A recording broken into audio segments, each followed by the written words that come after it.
sa lamesa ay mayamu. Nagsarap sigurong manirahan sa bahay na ganyan. Sabi pa nila dito murang matatagpo ka ng taong danang mamayari sa isang upuan na pagkagkakad pinag-aagawan. Eh naman hindi nila pinapakulang kung makita ko lamang siya aking sisigawan.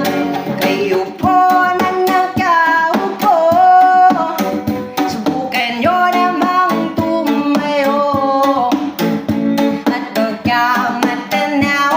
pagkamatanaw ninyo ang tunay na kalagayan ko.